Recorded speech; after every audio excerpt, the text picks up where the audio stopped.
विभाग का निर्माण से बनाया गया था और उसी से नियुक्ति कंबाइंड होती थी। 1987 में एक नियम बनाया गया और ये निर्णय लिया गया कि प्रत्येक वर्ष कंबाइंड इंजीनियरिंग का एंट्रेंस एग्जामिनेशन होगा। 1995 में प्रथम अभियंत्रण सेवा परीक्षा की गई थी बीपीएससी के द्वारा, उसका एडवर्टीजमेंट निकला था। फिर दोबारा 99 में निकला और उसके बाद से 8 साल हो गए, कोई प्रथम द्वितीय तो गायब हो गया और हर विभाग अपना अलग अलग अभियंत्रण का असिस्टेंट इंजीनियर का एडवर्टीजमेंट निकालने लगे। ये मंच एक ऐसा मंच है जिसमें हम कुछ सुझाव सरकार तक जो हमारे मुख्य अतिथि महोदय आते हैं उनके माध्यम से हम पहुंचाते हैं। अभी हम आगे कुछ कहे इससे पहले हम बता देना चाहेंगे कि पिछली बार हम लोग काफी परेशान थे। 2019 से हम लोग का प्रोन्नति बाधित था। इसी मंच से हम लोगों ने सरकार से रिक्वेस्ट किया और हम सरकार का बहुत बहुत धन्यवाद देना चाहेंगे कि उन्होंने यहाँ कहा था कि 1 महीने के अंदर हम इसको निष्पादित करेंगे और बिल्कुल 27-23 दिन में ये हम लोग का जो डिमांड था प्रोन्नति वाला उसको हम लोग को बहुत हद तक सभी विभाग का सॉल्व किया गया। इसलिए हम बिहार सरकार को बहुत बहुत धन्यवाद देना चाहेंगे कि वो हमारी बातों को बहुत सहजता से लेते हैं और उसको संज्ञान लेते हैं और अमल में लाते हैं। अभी हम कहना चाहेंगे कि सहायक अभियंता की नियुक्ति तो इंडिविजुअल हो रही है हर डिपार्टमेंट में, जिससे हमारे बेरोजगार अभियंता भी काफी परेशान होते हैं। आज हमारे हर विभाग में लगभग प्रोन्नति के बाद सहायक अभियंता का पद खाली है, लगभग आधा पद खाली है। तो हम चाहेंगे कि माननीय मुख्यमंत्री महोदय इस बात पर ध्यान देंगे और संज्ञान में लेंगे कि सभी विभाग का वो कॉमन एंट्रेंस एग्जामिनेशन करावे और ये जो प्रथम द्वितीय के बाद गायब हो गया उसको फिर नंबर सीक्वेंस में लाए। और इसका एक लेटर निकला हुआ है 1977 में ही आया है, जिसमें दिया हुआ है कि हर साल 31 मार्च के बाद 1 अप्रैल को काउंट करना है हर डिपार्टमेंट को कितनी वैकेंसी होगी। 30 अप्रैल तक इसको बीपीएससी को दे देना है। बीपीएससी को हर साल नवंबर और फरवरी में एग्जाम कंडक्ट कराना है। ये एक बहुत बड़ी उपलब्धि होगी यदि ऐसा होता है तो हर विभाग में कार्य काफी को बोला भी। हमने कहा है कि संविदा पर जो आते हैं, बुरा ना मानिएगा कोई संविदा पर होंगे तो उनका समर्पण विभाग के प्रति कम होता है। अब ये सच है या गलत है वो आप लोग बताएं। जो हमारा विभाग का इंजीनियर आएगा उसका पूरी समर्पण भी होगा, उसका कंपटीशन भी होगा और उसका निखार भी बढ़ेगा और वो हमारा एसेट भी बढ़ेगा। ये माहौल की जरूरत है, ये डिमांड है। आप एक डिटेल में बना करके आप दें।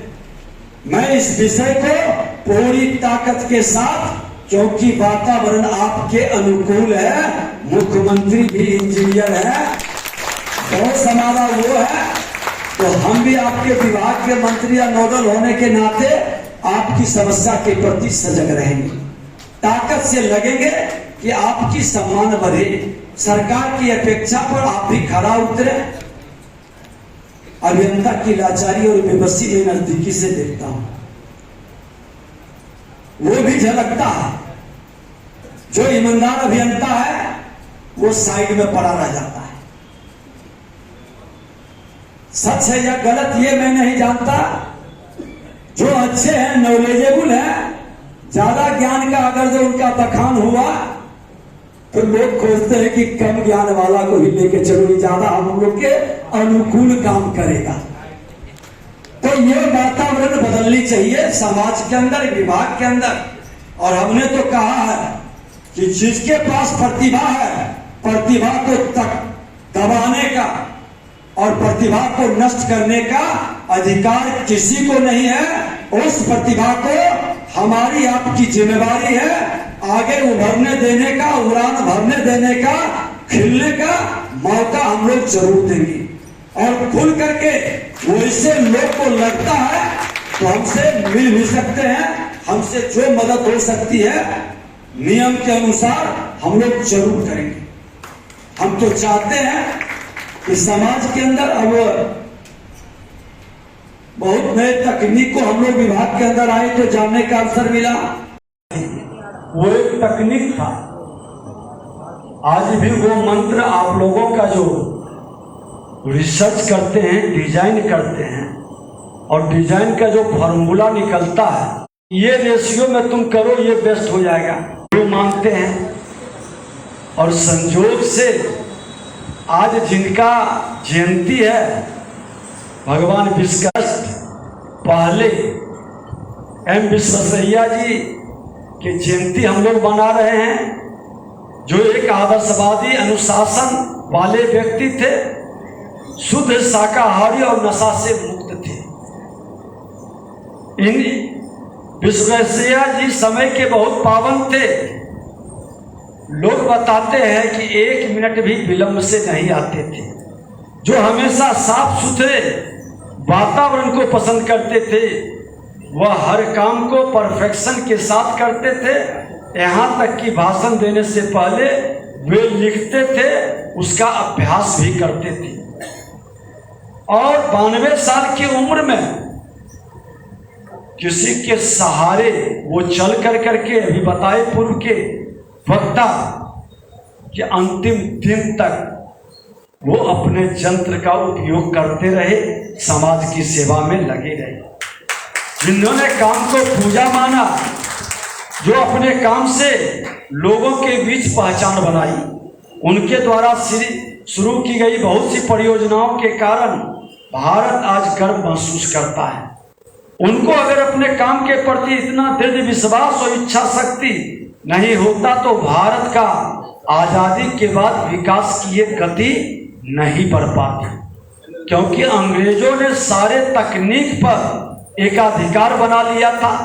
जब वो आपस गए तो भारत अपने को अधूरा महसूस कर रहा था, लेकिन भारत की प्रतिभा का डंका जिन लोगों ने बजाया, आज उनको हम नमन करते हैं, उनके चरणों में हम श्रद्धांजलि अर्पित करते हैं। आज बिहार के अंदर डॉक्टर राजेंद्र बाबू के नाम से जो ब्रिज है राजेंद्र पुल, आज वह पुल इतने वर्षों के बाद भी इंजीनियर को गौरवान्वित ही नहीं कर रहा है, प्रेरित भी कर रहा है, और हम उसी पैटर्न पर लौट भी रहे। एक वो पुल था और एक गांधी सेतु का पुल बना। जब से बना तब से वो बीमारी से ग्रसित रहा। हमेशा उसके इलाज में हम लोग परेशान रहे, और वो ब्रिज बीमार नहीं हुआ, वृद्ध हो गया, और वृद्ध के बाद भी आप लोगों के उसी तकनीक का उपयोग करके फिर से जवान बना दिए। ये अंतर है, क्योंकि तकनीक जानने वाले जो यंत्र का मंत्र ग्रहण कर लिया है वह वृद्ध कभी नहीं होता है। विश्वकर्मा का संतान कभी वृद्ध नहीं होता है। अंतिम दिन तक उसके सारे शरीर के यंत्र भी ठीक ठाक काम करते हैं, बशर्ते कि उसको जंग लगने न दे, उसको एक्टिव बनाए रखे, उसको संचालित करते रहे। आज इस पुल के कारण बिहार सहित उत्तर प्रदेश, कई राज्यों का उत्तर पूर्वी भारत से हमारा कनेक्शन बढ़ा, हमारा राष्ट्र का ताकत बढ़ी, राज्यों की संपर्कता हमारा सुनिश्चित हुआ। उत्तर पूर्वी भारत को संपर्कता के कारण भारत की उत्तर पूर्वी और पूर्वी सीमा की सामरिक रूप से भी सुनिश्चित हुआ। आपको जानकर यह बेहद खुशी होगा कि आज ही का दिन 1959 में भारत दूरदर्शन की शुरुआत किया था। यह भी हमारे अभियंताओं की ही देन। दूरदर्शन के कारण पूरा दृश्य श्रव्य प्रसारण के माध्यम से सूत्रबद्ध भी हुआ। मैं यह भी तथ्य इसलिए बता रहा हूं क्योंकि हमारे दैनिक जीवन में ऐसी कोई चीजें नहीं है जिससे हमारा जीवन सरल और सुगम हो, जिसके निर्माण और विकास में अभियंताओं की भूमिका न हो। हर जगह हम जन्म लेते हैं तो आवास की जरूरत है, हमें ज्ञान चाहिए तो भवन की जरूरत है, हमें आने जाने की साधन चाहिए तो मैकेनिकल इंजीनियर है। आईटी के सेक्टर में भी हर लोगों का समावेश प्रत्यक्ष अप्रत्यक्ष युग के अनुसार बदलते जा रहा है, डिमांड होते जा रहा है। और हम भगवान विश्वकर्मा के 27 एलिमेंट्स को अलग अलग रूप में परिवर्तित करते जा रहे हैं। हम निर्माण तो नहीं कर रहे, लेकिन अपने मंत्र से, तंत्र से और जंत्र से उसके रूप को बदल करके आम लोगों की मानवता का ही नहीं, सृष्टि का भी सेवा की भाव को बढ़ाते जा रहे हैं। ये हमारे लिए एक वरदान है। मैं तो कहूंगा कि आज जिस तरह से भगवान विश्वकर्मा हमेशा पर्दे के पीछे रहे, लेकिन हर युद्ध में जीत अगर जो किसी की होती थी तो वो भगवान विश्वकर्मा का होता था। आज उसी के संतान के रूप में आप हैं। कोई भी अगर जो ताली बजाता है, कोई भी जस लेता है तो उसके पीछे आपकी बड़ी भूमिका होती है। हम उद्घाटन करते हैं, शिलान्यास करते हैं, बड़े बड़े ब्रिज बनाते हैं, बड़े बड़े भवन बनाते हैं। आज अभी प्रधानमंत्री जी का वंदे भारत ट्रेन का माननीय मुख्यमंत्री जी के साथ हम बैठे हुए थे।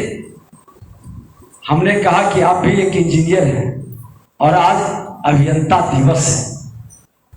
हंसने लगे। हम कहे कि याद रखें कि आप भी विश्वकर्मा के संतान हैं और आपके द्वारा बिहार में जो परिवर्तन किया गया, निश्चित तौर पर बिहार की जनता याद रखेगी।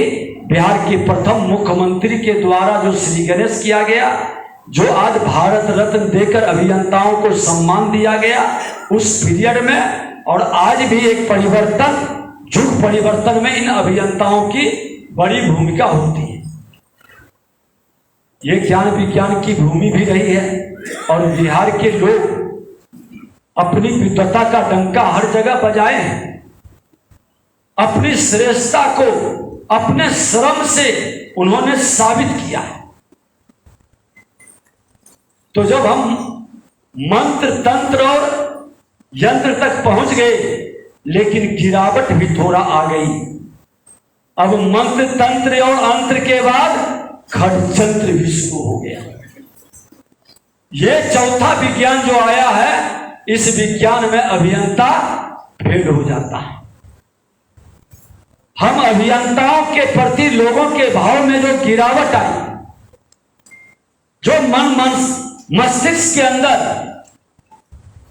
क्योंकि हम आपको जानकारी दे दें, कुछ लोग होंगे याद होगा कि पहली बार कांग्रेस सरकार की विदाई की ओर जा रहा था। बिहार के अंदर एक नए सरकार का गठन की शुरुआत का अभियान चला था और डिग्री डिप्लोमा बेरोजगार संघ का मैं जनरल सेक्रेटरी था। यही धरना मोड़ पर हम लोग बैठते थे। अब पता नहीं उस समय के कुछ लोग हैं कि निको याद है, हड़ताली मोड़ पर सामूहिक बहाली की बात श्रद्धेय कर्पूरी ठाकुर जी की तरह हम लोग का डिमांड था और हम लोगों ने कहा था कि 3700 पद है, डिग्री डिप्लोमा सब मिला करके 3300 लोग हैं या 3400 कुछ ही था। सामूहिक बहाली हो जाए। उस समय आईसी कुमार कमिश्नर थे, इरिगेशन नोडल था, शांतिनाथ झा डायरेक्टर थे या ज्वाइंट सेक्रेटरी थे। और मैं माननीय नीतीश कुमार जी को और सुशील मोदी जी को लेकर के जा रहे थे कि एक बार आप सभी को संबोधित करें और इस बहाली में आप सहयोग करें। इसी बीच हम लोग इधर आए, देखे कि वहां लाठी चल रहा है। पता चला बाद में झारखंड बिहार साथ था